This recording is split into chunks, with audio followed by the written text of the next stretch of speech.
아, 대박이다.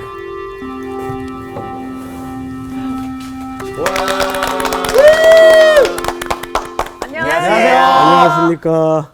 잘들 지냈어요? 네. 네, 반갑습니다. 아, 향기 학생 어떻게 지냈어요? 아유, 저 아주 잘 지내고 있습니다. 자, 살짝 광호 학생만 얼굴이 없는데. 방송 전에도 계속 한숨이 나오더라고요. 네. 정확해. 한숨이 변하여 찬양이 되게 아멘, 하소서. 아멘. 어떻게 하나 좀 차양도 준비했는데. 제가 아까 화장실 잠깐 들어갔는데 아니 누가 한숨을 얼마나 세게 뿜는지. 근데 그 숨소리 결을 보니까 장광호 외에는 그런 한숨 소리가 안 나올 것 같아. 지난 시간에 복습이 참 많은 또 좋은 내용들이 많았는데 네. 내용들이 많다 보니까 잘 전달하고 싶은데 이게 쉽지가 않더라고요. 잘 해주세요. 자, 시작하죠. 네, 알겠습니다. 네.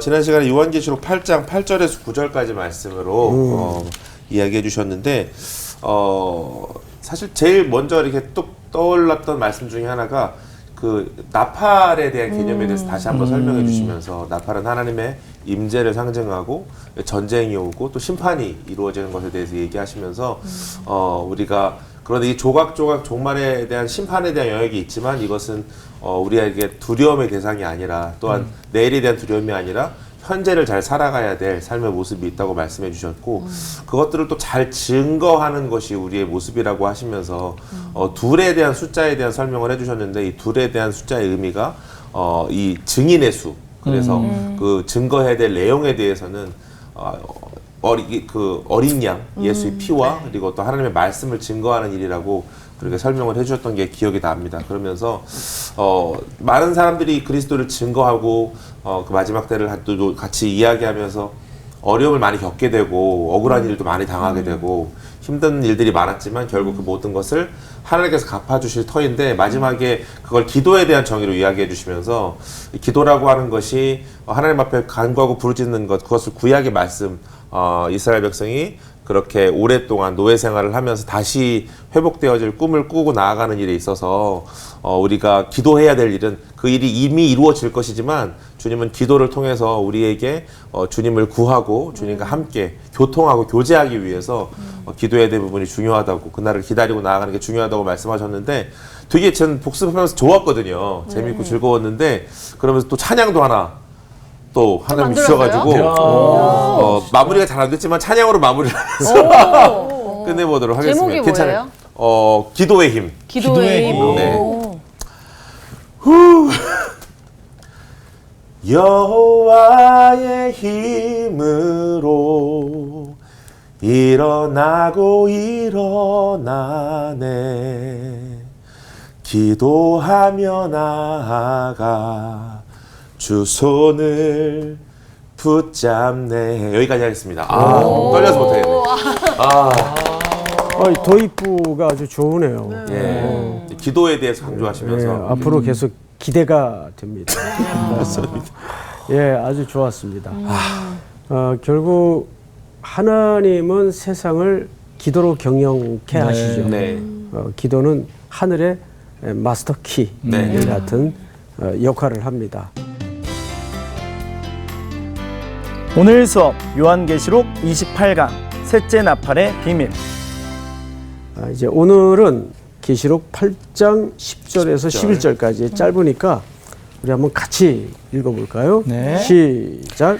셋째 천사가 나팔을 부니 횃불같이 타는 큰 별이 하늘에서 떨어져 강들의 3분의 1과 여러 물샘에 떨어지니 이 별 이름은 쓴쑥이라. 물의 3분의 1이 쓴쑥이 되매 그 물이 쓴 물이 되므로 많은 사람이 죽더라. 네. 이런 좀 그 으스스하고 무서운 내용이 등장을 하면서 사람들이 계시록에 대해서 이제 오해를 가져왔죠. 네. 우리가 지금 계시록 공부를 하면서 살금살금 한 가지 정리되는 게 지금 있었어요. 그게 뭐냐면 첫째, 계시록은 무서운 책이 아니다. 네. 두 번째, 계시록은 뭘까요? 미래의 있을 일만 기록한 책이 아니다. 아니다. 오히려 현재, 현실. 오늘. 오늘을 위한 책. 네. 꼭 이 시선을 헛갈리면 안 됩니다. 네. 무서운 책이 아니고 오히려 우리에게 위로와 소망, 소망. 그다음에 기회를 주는 책이다. 네. 그 재난 또는 고난, 재앙 이런 그림으로 설명되다 보니까 네. 두 가지 잘못된 세대주의 해석자들과 잘못된 종말론주의자들이 이런 내용을 가지고 교묘하게 해석을 엮어 만들어서 오히려 성도들의 삶을 윽박지르는 네. 그리고 그 요즘 많이 쓰는 표현 중에 신앙적인 가스라이팅을 통해서 자기들에게 집중케 하는 네. 그런 이제 아주 어그러진 가르침이 사실 많아요. 그래서 이단들이 주로 사용하는 책이 계시록입니다. 네. 종말론주의자들의 가르침의 한 80%가 네. 계시록을 잘못 해석해서 성도들에게 미혹해 네. 하는 일들을 하죠. 그러니까 이 두 가지를 조심하세요. 무서운 책이 아니다. 그리고 오히려 위로와 소망과 우리에게 여지 또는 기회를 주시는 책이다. 네. 그리고 우리의 현재를 돌아보게 만들죠. 네. 그러니까 성도들에게는 궁극적인 재난이나 심판이나 멸망은 없습니다. 네. 그 어린 양이 이미 승리하신 네. 완결이기 때문에. 네. 그리고 미래에 있을 어떤 역사의 시간표 속에 펼쳐질 일들을 보여주는 책을 넘어서서 바로 그래서 오늘 나는 어떻게 현실을 살아내야 되는가 이것이 계시록의 굵은 목적이에요. 여기서 이제 또 하나 우리가 첨언할 것이 뭐냐면 우리 선교도 하고 뭐 여름이나 겨울이나 많이들 나가잖아요. 네. 저도 많이 나가는데 향기 학생 네. 선교 왜 해요? 하나님의 사랑과 복음을 전하기 위해서. 전하기 위해서. 예. 단선적으로는 옳은 얘기입니다. 우리 정규 학생 네. 선교 왜 합니까?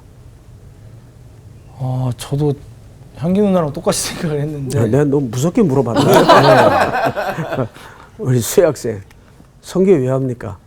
다른 답을 얘기해야 되는데 그쵸? 그러니까. 성교는 그냥 우리의 사명이니까 해야 되는 것 같아요. 사명이니까. 네. 선교는 네. 하나님 없는 땅 끝에 네. 또 하나님을 알지 못하는 영혼들을 향해서 오직 경배할 분은 하나님이라는 것을 네. 선포하고 네. 예배케 하기 위해 선교를 하는 겁니다. 그 계시록을 잘 보세요. 네. 계시록 전체에 놀랍게도 예배와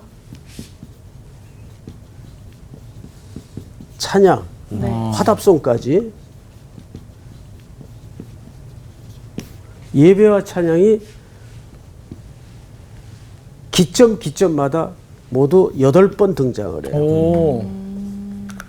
그러니까 계시록은 사실 하나님을 예배케 하는데 마지막 목적이 있다. 네. 그러니까 선교라는 것은 뭐냐면 해야죠, 당연히. 네. 예? 또 본분이니까 해야죠. 네. 근데 선교는 이게 수단적 가치예요. 네. 그렇죠? 네. 근데 예배는 궁극적 가치예요. 무슨 말인지 알겠죠? 네. 예.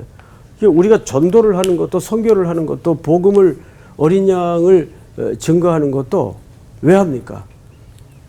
하나님을 예배케 예배하기 하기 위해서. 그러니까 그런 말 있죠. 선교를 한 번도 안 가본 사람은 있어도 네. 한 번만 한 간 사람은 사람은 없다. 그렇죠. 이게 어디 말을 이제 패러디했죠.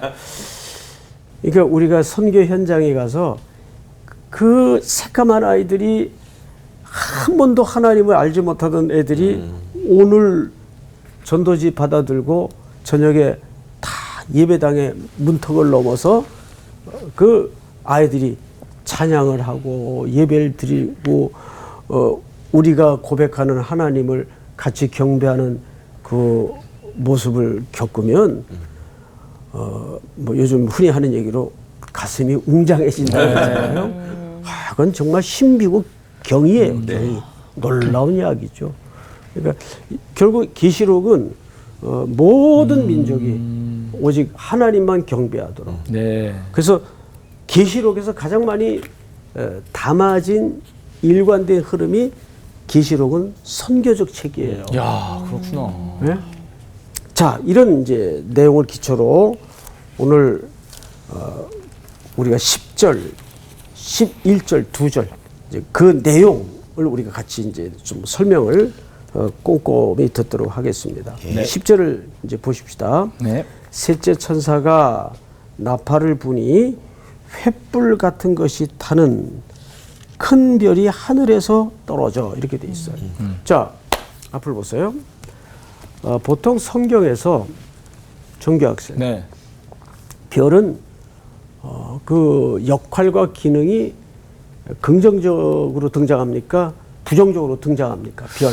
그 예수님을 딱 그 동방 박사가 큰 별을 봤을 때는 좀 긍정적이었던 것 같은데 근데 다 긍정적인 것 같아 대부분. 아닌 것도 있었어? 그냥 느낌상 아닌 것 같은데? 그지 왠지 그 안에 함정이 있는 것 같아요. 그렇게, 아니요, 왜 아니, 하나님 그렇게. 뭐 저기 네. 아브라함한테도 별 보라고 하면서 맞아. 그렇게 네. 성경을 자꾸 눈치로 해석하지 말고 여기 이제 짬밥이 늘어나니까 물어보면 벌써 탁 느낌 알고 이게 정상적으로 대답해서는 안 되겠다. 자, 그러니까 느낌보다도 네. 우리가 성경을 한번 보십시다. 성경의 별들은 보통 긍정적으로 묘사가 됩니다. 네네. 그러나 우리 정기 학생이 이사야서 14장을 한번 네. 열어주세요. 12절. 12절. 읽겠습니다. 네. 너 아침의 아들 계명성이여 어찌 그리 하늘에서 떨어졌으며 너 열국을 엎은 자여 어찌 그리 땅에 찍혔는고 내가 내 마음에 이르기를 내가 하늘에 올라 하나님의 뭇별 위에 내 자리를 높이리라 내가 북극 지폐의 산 위에 앉으리라 가장 높은 구름에 올라가 지극히 높은 이와 같아지리라 하는도다. 그러나 이제 내가 스올 곧 구덩이 맨 밑에 떨어짐을 당하리로다. 네.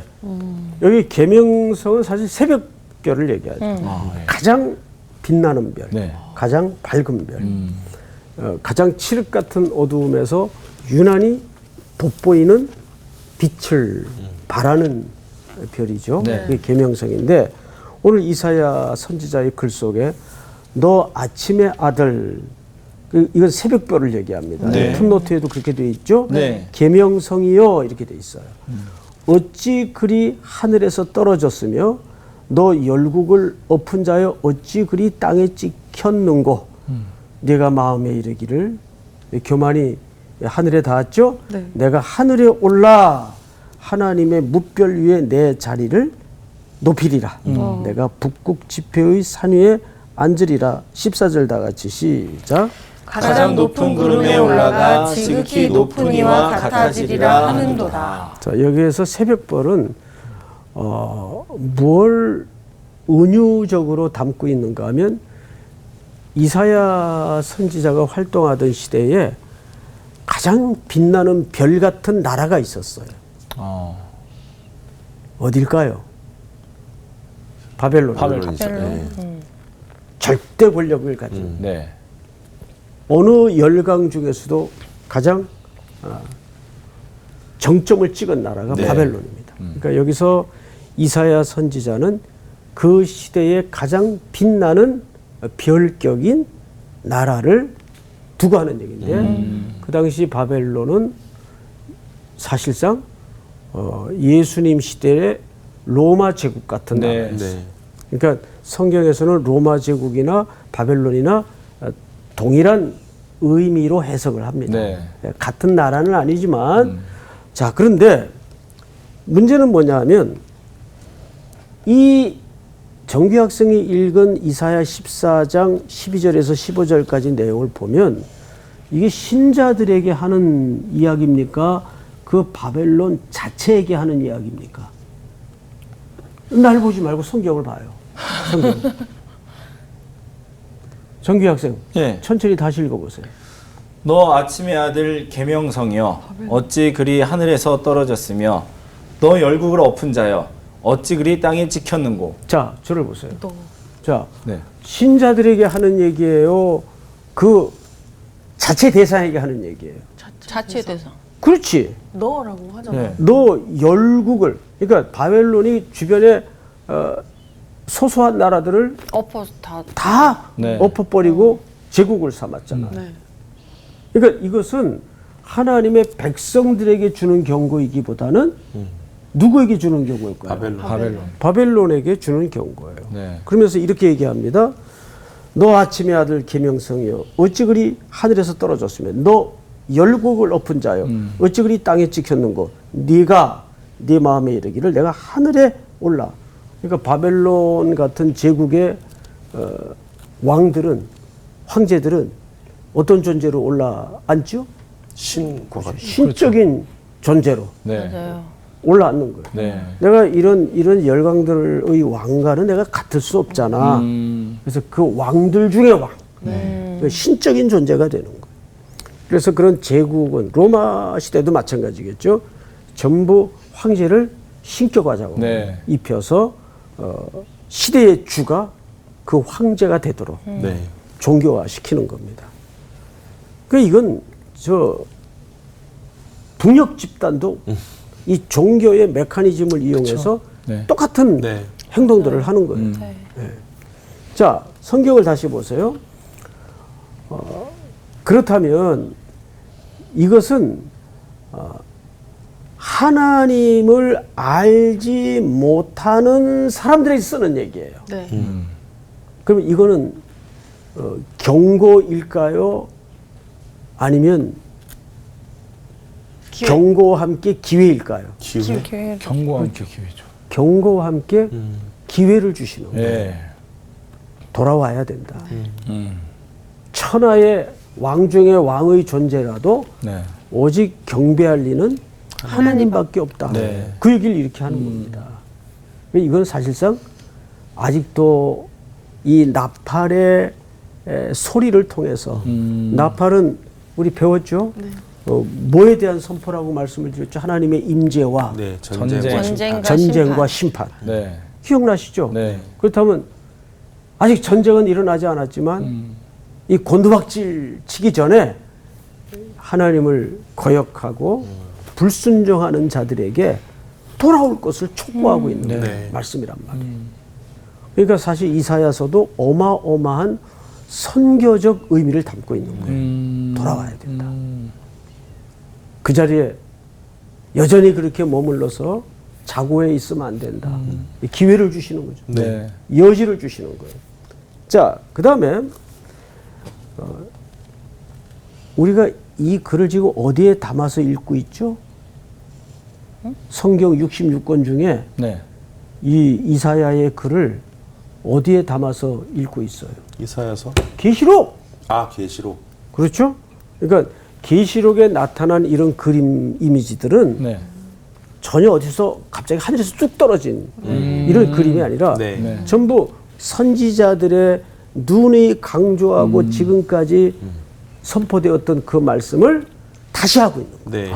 그러니까 그 오랜 시간 동안 다시 하는데 지금 오늘도 우리가 이걸 맞아. 듣고 있잖아요. 그렇지. 사람이 참 그죠. 그러니까 아주 중요한 얘기를 지금 했어요. 사실은 보세요. 우리 계시록 1장으로 한번 넘어가 볼까요? 네. 계시록 1장. 1절서부터 제가 좀 읽겠습니다. 예수 그리스도의 계시라. 이는 하나님이 그에게 주사 반드시 속히 일어날 일들을 그 종들에게 보이시려고 그의 천사를 그 종 요한에게 보내어 알게 하신 것이라. 요한은 하나님의 말씀과 예수 그리스도의 증거 곧 자기가 본 것을 다 하였느니라. 이 예언의 말씀을 읽는 자와 듣는 자와 그 가운데 기록한 것을 지키는 자는 복이 있나니 때가 가까움이라. 4절 다 같이 시작. 요한은 아시아에 있는 7 교회에 편지하노니 이제도 계시고 전에도 계셨고 장차 오시리와 그의 보좌 앞에 있는 7 영과 또 충성된 증인으로 죽은 자들 가운데서 먼저 나시고 땅의 임금들의 머리가 되신 예수 그리스도로 말미암아 은혜와 평강이 너희에게 있기를 원하노라. 우리를 사랑하사 그의 피로 우리 죄에서 우리를 해방하시고 그의 아버지 하나님을 위하여 우리를 나라와 제사장으로 삼으신 그에게 영광과 능력이 세세토록 있기를 원하노라. 네. 아멘. 방금 이제 우리 이제 자, 이름 까먹었어요. 수희 자매가 얘기한 내용이 왜 중요하냐면 사실 이 계시록을 반모섬에 유배된 요한이 주의 날에 받아요. 네. 저 수희 자매, 그러면 주의 날은 뭐 하는 날이에요? 주의 날은요, 예배하는 날이죠. 예배하는 날이죠. 네. 주일날은 우리 그리스도인들에게 예배하는 날. 네. 네. 그러면 요한이 이 글을 예배의 날에 하나님으로부터 말씀을 받고 또 우리는 주일날 예배를 통해서 요한이 받았던 이 계시의 말씀을 오늘도 여전히 받고 있습니다. 네. 예배의 시간에. 그렇죠? 네. 예. 그러니까 이 말씀은 이사야 선지자가 수백 년 전 네. 이미 이런 제국이 얼마나 인류 중에 자고한 모습을 취할 것인가를 설명했어요. 그 설명의 이유는 믿는 자들에게 주는 경고가 아니라 네. 안 믿는 자들에게 주는 경고로서 동시에 기회를 주는 거예요. 예. 근데 그 말을 똑같이 지금 요한이 주의 날에 예배의 시간에 예배의 청중들을 통해서 이 말씀을 하고 있다면 네. 여러분 무슨 얘기가 되냐면 우리는 그 말씀을 들으면서 그 말씀을 어떻게 해야 돼요? 증언해야 돼요. 네, 맞아요. 이 얘기는 계시록 강의를 하면서 늘 하는 겁니다. 그러니까 우리는 그 말씀을 나도 오늘이라는 삶을 돌아보게 만들지만 아직도 돌아올 영혼들을 향해서 뭐 할 책임이 동시에 생성되는 거죠? 증언할. 증언이라는 말은 선교제 다니면서 말하는 것도 증언이지만 네. 가장 실질적으로 어려운 것은 오늘 내 생활의 현장에서 네. 증인으로서 살아내는 네. 이 분투, 예. 이 순종 싸움이 사실 그래서 바울도 뭐라고 고백했다고요? 나는 날마다 죽노라. 네. 날마다 죽노라. 이제 11절로 넘어갑니다. 네. 11절. 그러니까 10절을 다시 정리하고 11절로 넘어가십시다. 네. 셋째 천사가 나팔을 부니 횃불같이 타는 큰 별이 그러니까 이 큰 별은 그 시대에 가장 강력했던 로마 제국과 비유되는 바벨론 나라를 얘기하는구나. 그리고 이제 하늘에서 떨어져 강들의 몇 분의 1? 3분의 1. 자, 이 3분의 1이라는 숫자가 참 절묘합니다. 예. 이 부분을 스킵하고 지나갈 뻔했는데 3분의 1은 완전히 멸망을 얘기할까요? 아직 여지를 얘기할까요? 여지죠. 기회예요. 예, 예. 지금 다 죽인 게 아니에요. 네. 그 말은 아직 기회를 주십니다. 네. 하나님께서는 본질이 사랑이시기 때문에 열방의 백성들 가운데도 택한 백성이 있다는 걸 아시기에 네. 돌아올 것을 끊임없이 촉구해야 되는데 이것을 누가 선포하고 누가 드러내야 될까요? 교회들이. 그렇죠. 하나님의 백성들이 네. 선포하고 드러내야 됩니다. 자, 11절로 넘어갑니다. 이 별 이름은 뭐예요? 쓴쑥. 쓴쑥이라. 물의 3분의 1이 여기도 3분의 1이죠. 그러네요. 쓴쑥이 되매 그 물이 쓴 물이 되므로 많은 사람이 죽더라. 자, 이제 쑥이라는 용례를 이해해야 돼. 성경에서 쑥의 의미는 좀 다릅니다. 여기에 왜 쓴 쑥으로 설명을 하는가? 네. 그 이유를 알게 되면 이 대제국 바벨론이 받아야 될 심판의 실질적 내용이 드러납니다. 뭘 통해서? 쓴 쑥을 통해서. 자, 몇 군데 좀 성경을 보도록 하십시다. 신명기 29장을 우리 향기 학생이 한번 읽어볼까요? 네. 29장 몇 절을 읽으시냐 하면 17절서부터 17절 읽겠습니다. 너희가 또 그들 중에 있는 가증한 것과 목석과 은금의 우상을 보았느니라.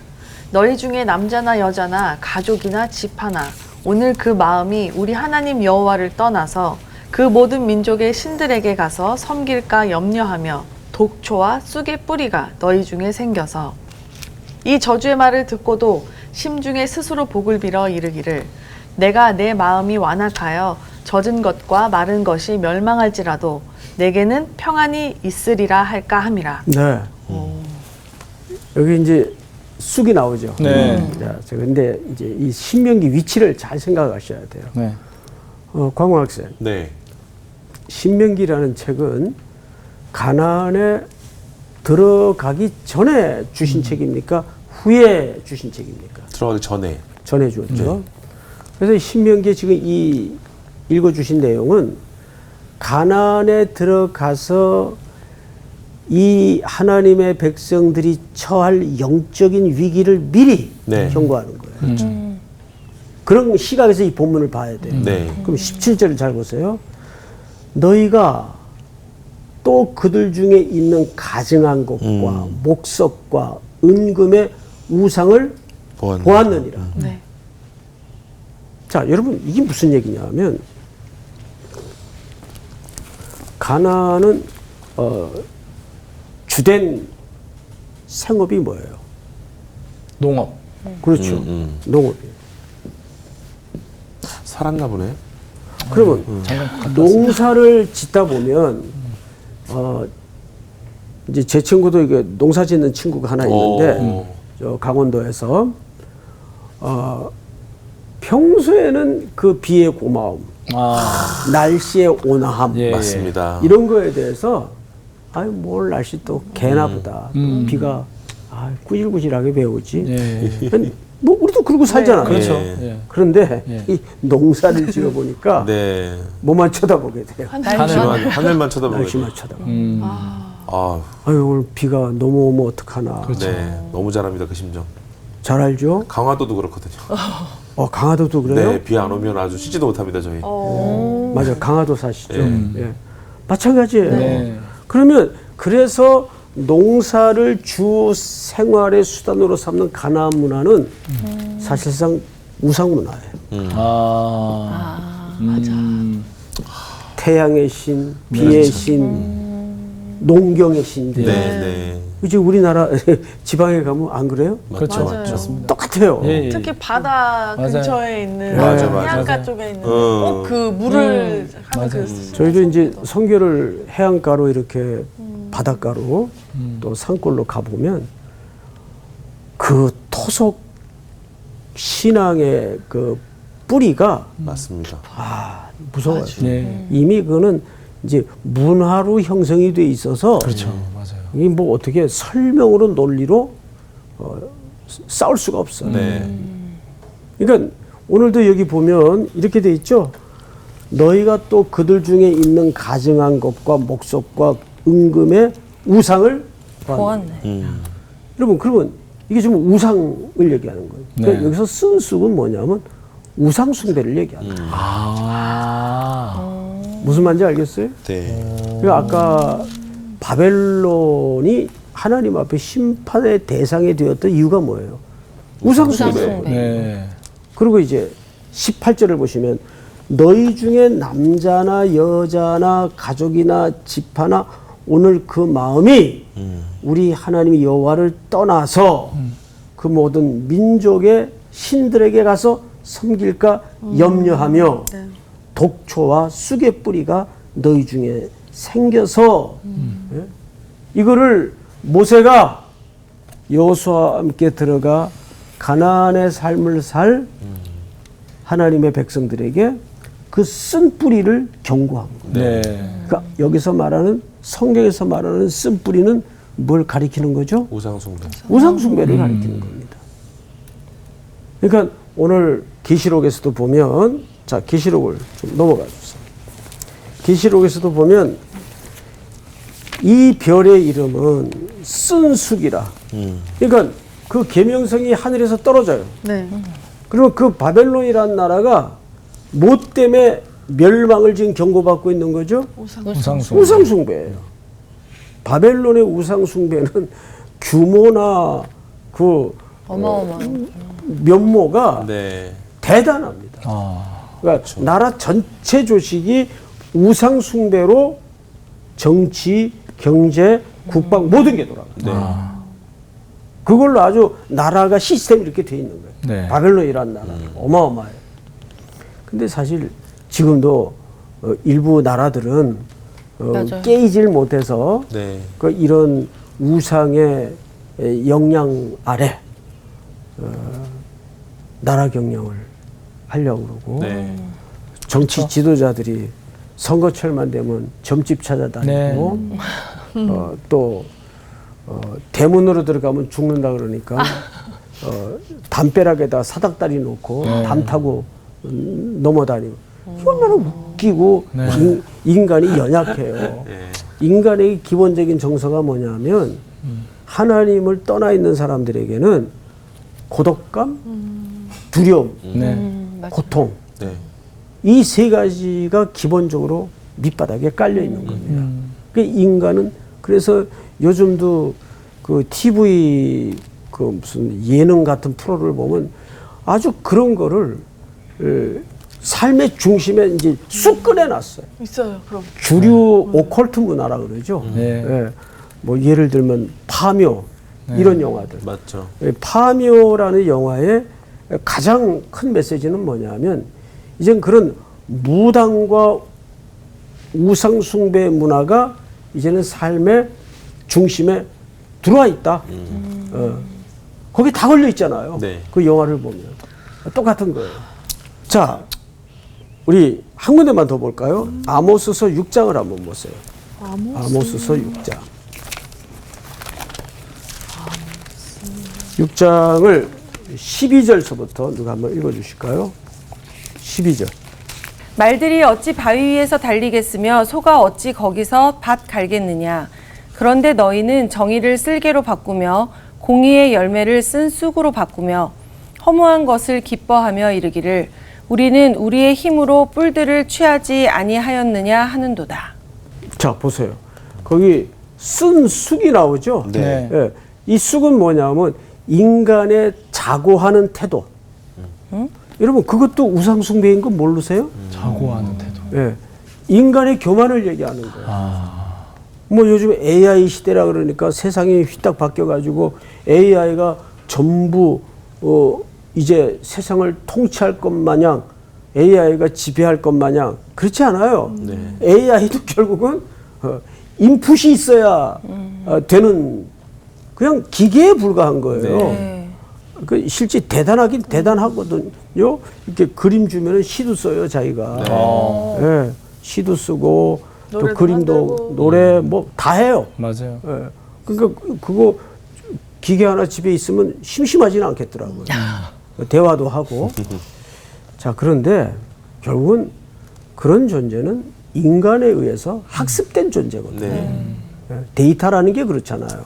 예. 그러니까 우리가 인간이 자꾸 그런 첨단 문화와 기계와 과학을 통해서 자꾸 자고가 올라가요. 네, 네.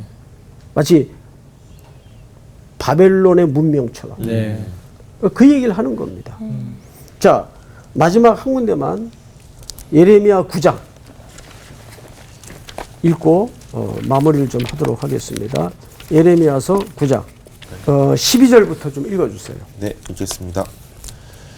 지혜가 있어서 이 일을 깨달을 만한 자가 누구며 여호와의 입의 말씀을 받아서 선포할 자가 누구인고 이 땅이 어찌하여 멸망하여 광야같이 불타서 지나가는 자가 없게 되었느냐. 여호와께서 말씀하시되 이는 그들이 내가 그들의 앞에 세운 나의 율법을 버리고 내 목소리를 순종하지 아니하며 그대로 행하지 아니하고 그 마음의 완악함을 따라 그 조상들의 자기에게 가르친 바알들을 따랐습니다. 여기서도 우상이 나오죠. 네. 이게 성경에 일관되게 쓴쑥에 대한 설명이에요. 그러니까 쓴쑥이 나올 때는 그 우상의 질긴 뿌리를 얘기하는구나. 자, 마지막으로 우리 다 같이 한번 찾읍시다. 사도행전 8장을 열어보세요. 사도행전 8장. 자, 제가 좀 읽겠습니다. 14절 열어보세요. 14절. 8장 14절. 예루살렘에 있는 사도들이 사마리아도 하나님의 말씀을 받았다함을 듣고 베드로와 요한을 보내매 그들이 내려가서 그들을 위하여 성령 받기를 기도하니 이는 아직 한 사람에게도 성령 내리신 일이 없고 오직 주 예수의 이름으로 세례만 받을 뿐이더라. 이에 시작. 두 사도가 그들에게 안수함에 성령을 받는지라. 계속해서 시몬이 사도들의 안수로 성령 받는 것을 보고 돈을 들여 이르되 이 권능을 내게도 주어 누구든지 내가 안수하는 사람은 성령을 받게 하여 주소서 하니 베드로가 이르되 내가 하나님의 선물을 돈 주고 살 줄로 생각하였으니 내 은과 내가 함께 망할지어다. 자, 21절 보시면 하나님 앞에서 네 마음이 바르지 못하니 이 도에는 네가 관계도 없고 분깃될 것도 없느니라. 22절로 넘어가서 그러므로 너의 이 악함을 회개하고 주께 기도하라. 혹 마음에 품은 것을 사여 주시리라. 다 같이 시작. 내가 보니 너는 악독이 가득하며 불의에 매인 바 되었도다. 네, 악독이라는 말이 밑에 헬라 말에는 쓴 담즙을 얘기합니다. 네. 쓴 담즙. 그러니까 쓰다, 쓴 쑥, 뿌리 이런 모든 표현들은 이렇게 여러 구절을 모아보니까 공통점이 뭐예요? 우상숭배. 우상숭배. 네. 그러니까 이 시대에는 그 우상숭배가 자아라는 개념으로 들어와서 네. 이 시대의 우상숭배는 자아예요. 자아. 느낌이 주어가 되고. 그러니까 더 교묘하게 우상숭배가 우리 삶의 언저리에 깔려 있는 거죠. 네. 여기에 대한 경고를 얘기하는 겁니다. 이제 다음 시간에는 다음 나팔에 대해서 우리가 소개를 할 텐데 오늘 공부는 여기까지. 감사합니다. 감사합니다. 쓴쑥 이러니까 그냥 왠지 우리 쓴뿌리 있잖아. 나의 상처 마음속에 이렇게 생각했는데 이게 우상숭배였고. 아니 솔직히 진짜 그 생각을 했어요. 왜 쓴쑥일까? 그러니까 쑥은 진짜 맛있는데.